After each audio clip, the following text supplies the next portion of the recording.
Hello, my name is Aaron Turner. I'm the percussion instructor at Colorado State University in Pueblo. And I wanted to make a short video to show you how you can use doubles to create new and interesting fills and solos.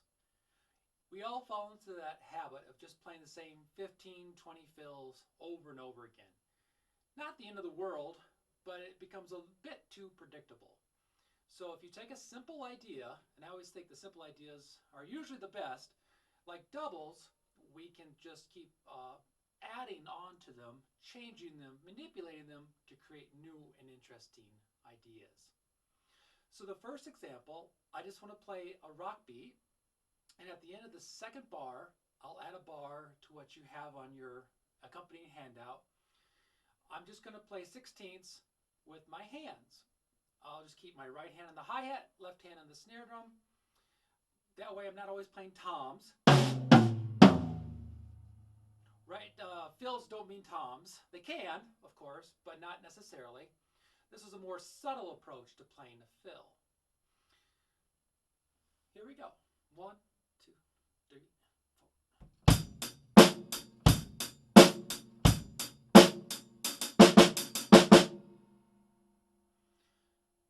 Not too difficult, but yet sometimes that's the best thing to do, of course, depending on the style and the piece of music you're playing.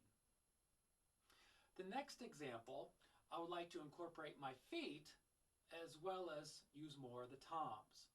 I'm just going to play 16th notes, so nothing complicated rhythmically, but the fun part is adding those different sound sources, which will make it a little more interesting.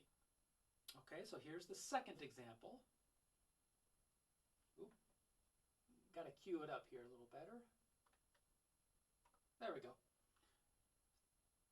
3, 4.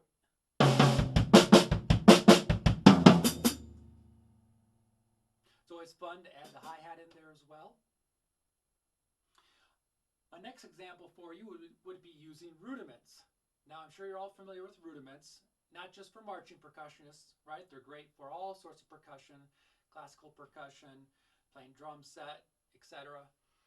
And I'll play a couple examples for you and then show you how we might just change them a little bit for a solo or fill idea. So the first example is a flam tap. If you haven't worked on flam taps before, it's a right flam right, left flam left. Okay. And once you get comfortable with that, of course, we can move to toms.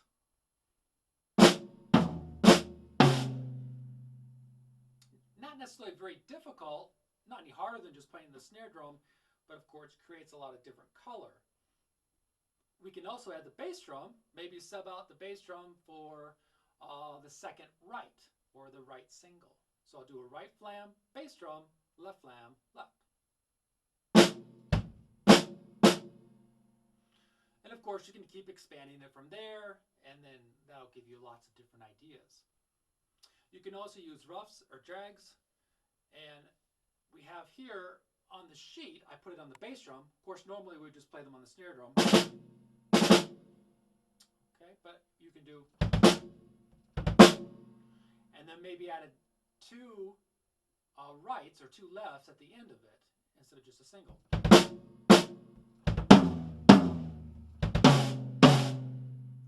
Right, that follows with our idea of using doubles. You hear a lot of players do this, right, and that's a lot of fun and very effective.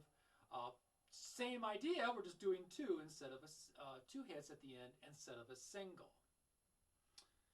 Okay, so the next example, I want to change the rhythm.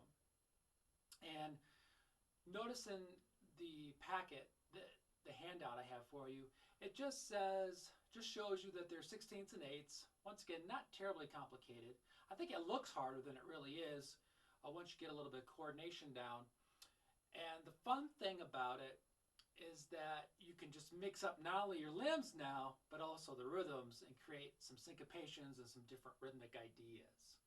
This is just an idea I came up with for this little video project.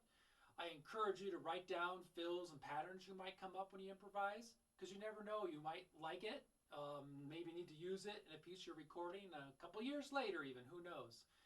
So I find that to be really helpful. I can see my notebook over there, and I wrote quite a few down when I was working on this project. So, but I'll play this for you.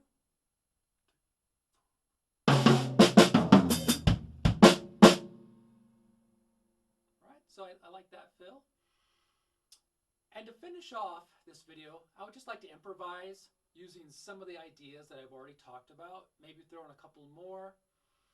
I would say when you're improvising and doubles as your theme or whatever you choose, it's okay to go outside of that. Ultimately, you just want to use those new ideas to add on to what you can already play. So in other words, I might play some singles in there or do something else. That's okay. In fact, I think that's eventually the goal.